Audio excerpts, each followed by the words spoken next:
ایک دوست کا سوال ہے کہ دو طرح سے سوال ہے مولانا. سوال کی ایک نوعیت تو اخلاقی ہے، دوسری قانونی.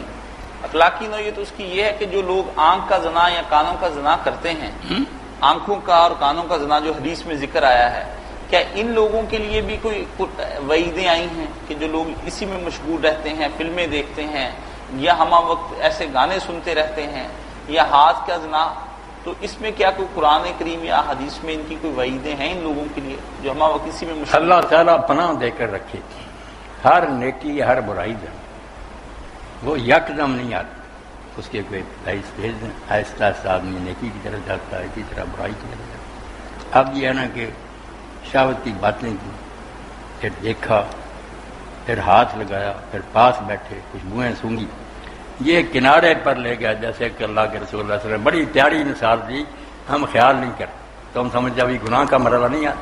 تو فرمایا جس طرح ایک بادشاہ ہوتا نا، اس زمانے میں انہوں نے کوئی ایسی چراگاہ ہوتی جس کو عربی میں حما کہتے ہیں، رکھ، یہ علاقہ جو ہے نا یہ دوسرے لوگوں کے لیے ممنوع ہے، کوئی اور نہیں چلا سکتا، سرکاری جانور چلے.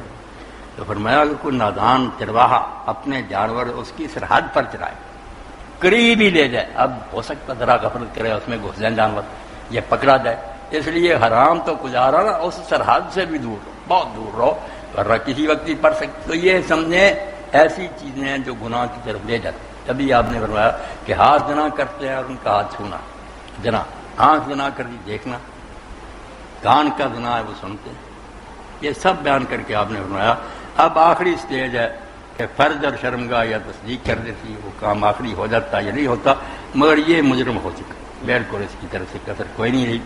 اب اس کے بچنے کی کوئی توبہ کرے، ان سے باز آئے، ورنہ اگر دل میں یہ پکے ارادے ہیں نا تو کرنے کے برابر. موقع کسی کو رب نے دیا یا نہیں دیا، ان سے دور رہنا چاہیے. توبہ. آج کل تو یہ وبا عام نوجوانوں میں پھیل گئی ہے، یہ بدماشی پھیل گئی، سارے کام کرتے رہتے ہیں، آخری نتیجہ کہتے ہیں ابھی وہ نہیں ہے، وہ تو نکل آنا پھر ٹھیک، نہیں بھی نکلے گا دل تو گندا ہو چکا. آپ جانی ہیں اللہ کے. مولانا اس کا قانونی پہلو یہ ہے کہ اگر اسی طرح کسی نامحرموں کو آپس میں وسو کنار کرتے ہوئے حاکم وقت پکڑ لیتا ہے تو کیا ان پہ بھی 100 کوڑوں کی سزا لگتی ہے یا نہیں؟ 100 کوڑوں کی سزا یا شادی شدہ کے سنگھاری ہے تو عمل جو ہے نا معاشرے کا دخول، شرمگاہ میں داخل ہو جائے، زنا اس کو کہتے ہیں. یہ مقدمات زنا کا آغاز ہے، اس کی تمہید ہے. ایسے معاملے جو ہے نا چوری وغیرہ یہ بھی سارے، ان کے لیے تعزیرات رکھی، عدالتوں کو خدا اختیار دیا گیا، اسمبلیوں کو، کہ وہ موقع کے مطابق جو سزا دینا چاہیں دے سکتے ہیں.